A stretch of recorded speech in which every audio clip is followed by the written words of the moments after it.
Pada kisah yang lalu telah diceritakan, Raden Saka disiksa dalam ruang penyiksaan.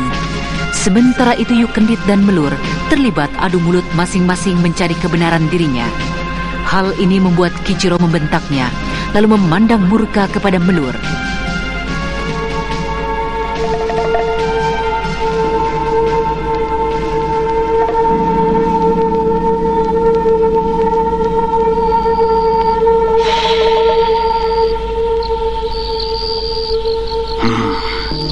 Melur, kau telah merusak cita-citaku.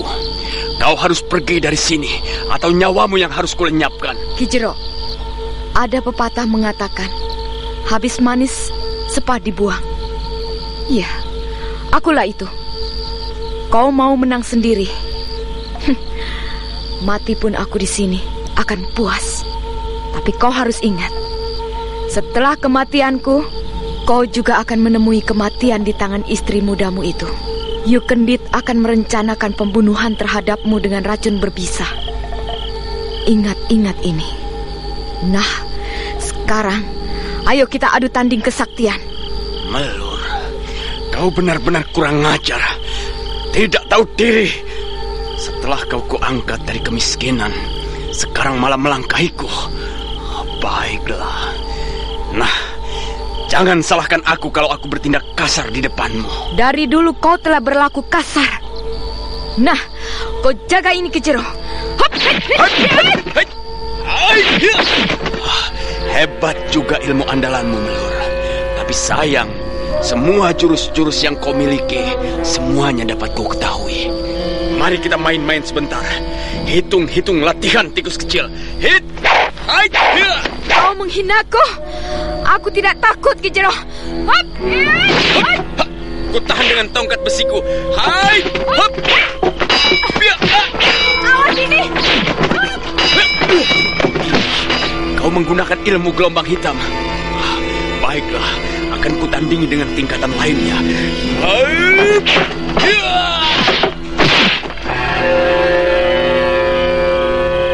Setelah 15 jurus dilaluinya, Melur kelihatan keteter. Kijiro terus menyerangnya dan ujung tombak itu mengenai pundak Melur hingga memuntahkan darah segar. Itulah hadiah untukmu, Melur. Hadiah untuk seorang pengkhianat. Aku masih mengampuni jiwamu. Nah, sekarang berlalulah. Berlalulah dari depanku. Sakit pundakku. Baik, Kijiro. Ingat-ingat olehmu. Pasti aku akan melakukan pembalasan.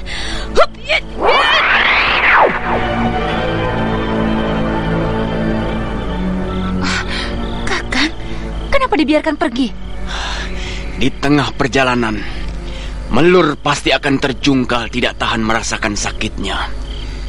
Tulang lehernya telah retak kuhantam oleh ujung tongkatku ini. Aku tidak mau dia mati di sini, membuat kita susah menguburkannya. Oh, begitu, Kakang?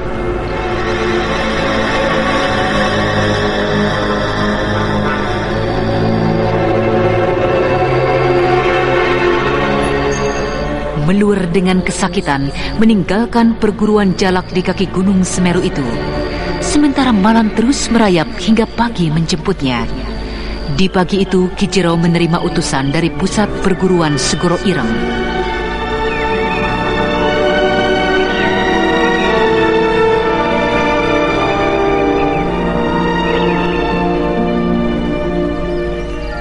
Kijiro, sekarang perguruan sedang menghimpun murid-murid yang tangkas berperang untuk menghancurkan Raden Sakapalwaguna dan Anting Bulan. Karena dua orang ini sangat berbahaya dan selalu menghalangi tujuan kita. Pasti mempunyai hubungan erat dengan pusaka Arca Emas Dewa Siwa itu. Arca itu harus jatuh ke tangan kita. Jangan sampai jatuh ke tangan orang lain. Iya, tapi kita tidak usah begitu takut menghadapi dua orang itu. Iya. Yang satu telah aku tawan. Kini kita hanya menjebak Anting Wulan yang berada di kota Majang. Oh, jadi kau telah menawan Raden Saka. Di mana dia sekarang, Kijiro? Aku ingin melihatnya. Aku hanya mendengar namanya saja, tapi belum pernah melihat orangnya. Sebentar, kita belum habis menerima pesan dari pusat perguruan. Nah, apa saja yang diperintahkan oleh pimpinan pusat Segoro Ireng? Perintah dari pimpinan, perguruanmu tetap memakai nama perguruan Jalak, supaya tidak kentara ada hubungan dengan pusat Segoro Ireng. Lalu untuk melakukan huru-hara di kota-kota harus dengan samara. Selain itu, Ki Jero diberikan wewenang penuh untuk meluaskan daerah kekuasaan sampai ke Gunung Bromo, Gunung Argopuro, serta Gunung Lamongan. Terima kasih Caraka. Aku akan melaksanakan perintah itu. Selain itu Ki Jero, murid perguruan yang langsung datang kemari harap disediakan tempat yang lengkap dengan perempuan penghiburnya. Itu soal mudah, dapat diatur. Rupanya selera kalian sama dengan seleraku. Iya, betul sekali. Itu semua untuk menambah semangat Ki Jero.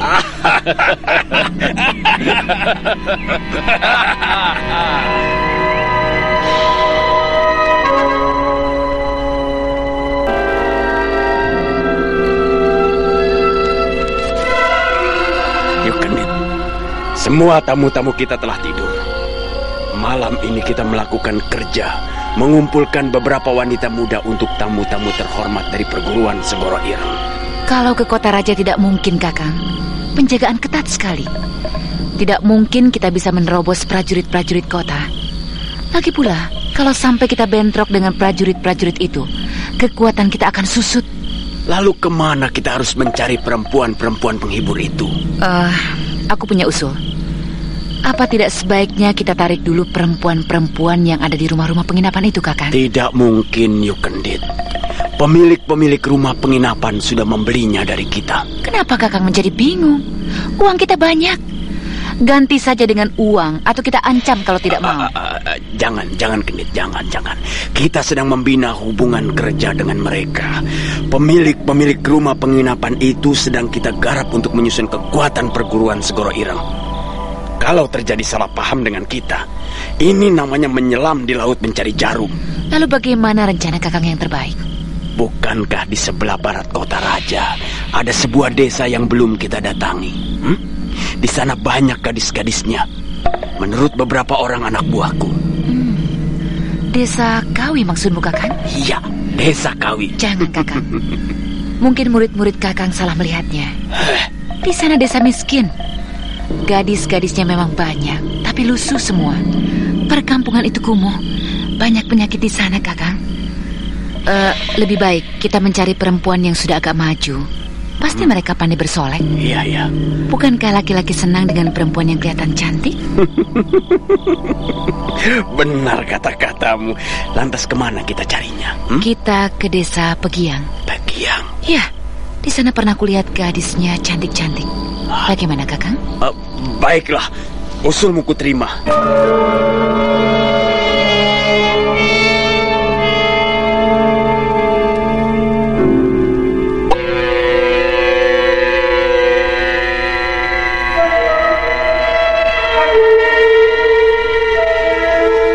Malam itu, Ki Jero bersama dengan Yuk Kendit dan beberapa muridnya berangkat menuju desa Pegiang. Sementara yang mewakili perguruan Jarak, dipilihnya murid andalan yang bernama Kempul.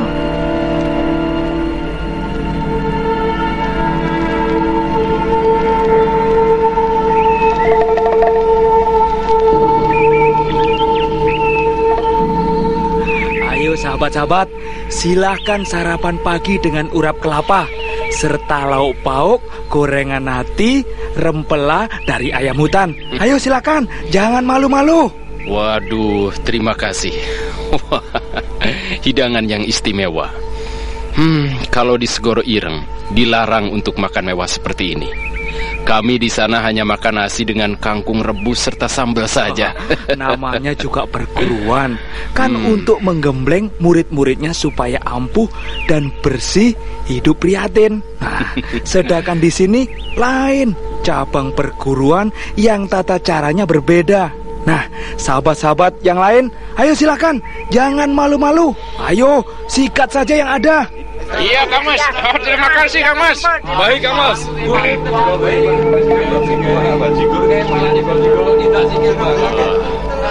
Kang Mas Kempul, Ki Jero kemana? Tidak kelihatan ada di sini. Aku harus berbohong. Ki Jero sedang ke kota Raja Welingi mencari kebutuhan kita semua. Loh, kenapa tidak menyuruh utusan-utusan yang lain? Wah, cara kerja di sini berbeda dengan perguruan yang lain.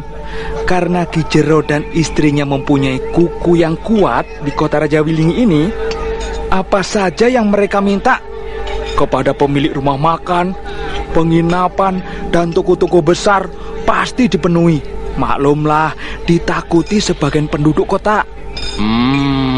Pantas tidak nampak hadir di sini. Wah, itu namanya pimpinan yang hebat, tidak menyusahkan anak buahnya. Selama Ki Jero pergi, akulah yang selalu mewakili perguruan anak cabang ini. Oh, begitu. Saudara-saudara, silakan makan yang enak.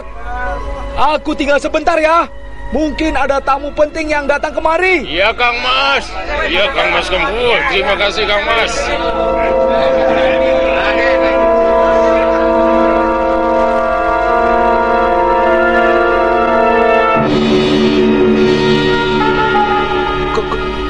Kau Gentor. Kenapa kau diam memandangiku seperti itu? Mukamu penuh darah, Gentor. Kenapa kau, Gentor? Aku datang kemari mencari Melur perempuan jalang itu. Melur tidak ada di sini lagi. Tubuhnya telah dihajar habis-habisan oleh Ki Jero. Entah mereka pergi kemana. Aku tidak percaya. Pasti masih ada di sini. Aku akan mengambil kerisku yang dicurinya. Gentor, percayalah kepadaku. Melur tidak ada di sini. Iya, baiklah. Kalau tidak ada. Tapi aku pergi dari sini harus dengan darah manusia dari perguruan jalak ini. Gentor, apakah kau ini telah menjadi gila hingga kau berkata seenaknya begitu? Gentor, ingat, kau adalah murid Ki Jero. Jangan macam-macam di sini. Apakah kau pikir aku takut dengan orang-orang di sini? Aku tidak takut mati. Jangan perdayakan aku dengan kebohonganmu itu, Kau benar-benar telah gila, Gentor. Kalau tidak percaya, nyala dari sini, Gentor. Kau menghina aku,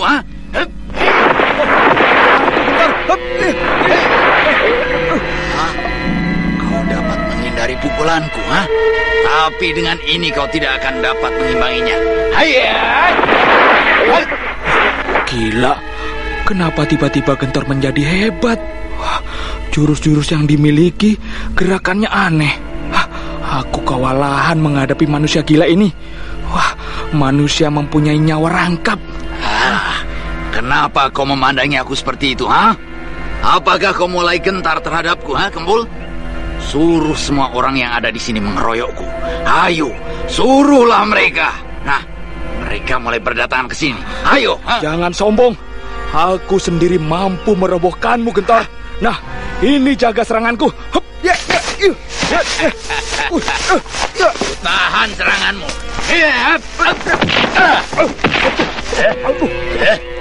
Pukulanku dengan mudah ditangkisnya. Malah tanganku sendiri kesemutan. Iya, tanganku kesemutan kena tangkisannya. Benar-benar hebat Gentor ini. Kalau saja aku kalah, membuat malu perguruan jalak ini. Kau mulai goyah, Kempul, Sekarang waktunya kau kuhancurkan, Kempul. Aduh, dadaku. Dadaku.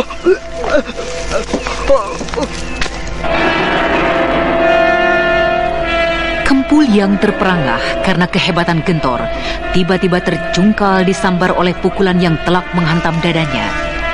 Tanpa dikomando, beberapa murid perguruan jalak dan murid-murid utusan Segoro Ireng mengepung Gentor. Ayo, kalian maju semuanya. Jangan bergerombol begitu seperti anak tikus ketakutan menghadapi kucing besar, Hei, kau jangan terlalu sombong anak muda. Jangan merasa hebat sendiri. Ayo, ringkus tikus kecil ini. Serbu! Ya!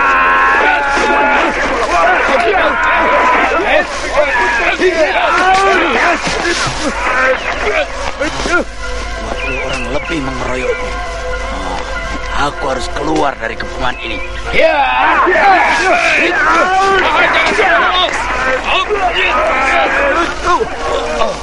Ayo!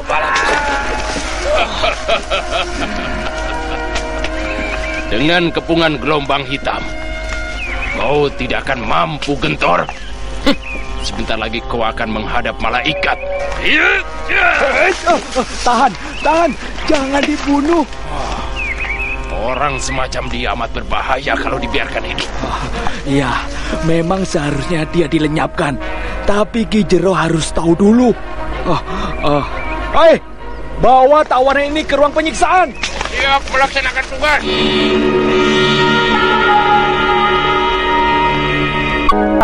Apa maumu di ruang penyiksaan ini?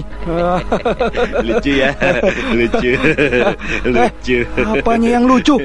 Malah tertawa, bukannya ketakutan. Namanya juga pendekar, ya harus berani. Lah kalau takut, bukan pendekar Kempul, tapi bebek kuek. Setan alas, ngawur bicaramu. Kang Mas Kempul, kenapa Saka itu seperti orang gila? Itu pengaruh dari ilmu penakluk sukma. Otaknya dan jiwanya telah kerasukan racun pelupa diri, hingga bicaranya ngawur tidak karuan. Pantas ngawur begitu. Musuh telah kita lumpuhkan. Anting Wulan akan menyusul kemudian. Iya, Anting Wulan sebentar lagi akan terkena jebakan. Mas Kempul, kalau bicara jangan bisik-bisik. Bicaralah yang tegas, berani dan benar. Apakah kau mau mencari tawanan yang lain? Nah, kalau menambah tawanan, ya mbok yang perempuan, supaya aku bisa mencuci mata. Dasar gendeng, tidak waras otakmu, Saka. Aku atau kau yang tidak beres otaknya? Mau bukti? Lihat saja aku ini.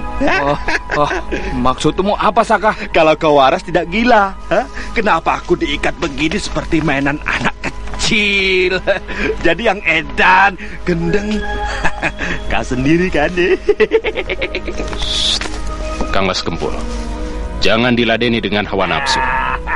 Tapi kau alihkan ke soal Arca Mas Dewa Siwa. Pancing sampai mau membuka rahasianya. Bisik-bisik lagi. Benar-benar kau berdua telah gila. Raden Saka, memang aku berdua ini gila. Gila akan memiliki arca emas Dewa Siwa yang kau simpan itu. Ayo, tunjukkan di mana arca itu berada, Raden Saka. Dari soal orang gila, kenapa lari ke sebuah arca? Arca emas Dewa Siwa. Bagus sekali nama itu. Oh iya, aku sering lihat arca itu berada di sebuah kuil pemujaan. Kuil pemujaan? Di mana? Di mana tempatnya, Saka? Nanti saja kalau Ki Jero datang, baru aku kasih tahu di mana letaknya kuil itu. Kang Mas Kempul, kita hampir berhasil mengoreknya. Iya, benar. Jebakan yang kau berikan jitu sekali. Caraka, kita pancing terus sampai Ki Jero datang. Iya, sebaiknya memang begitu.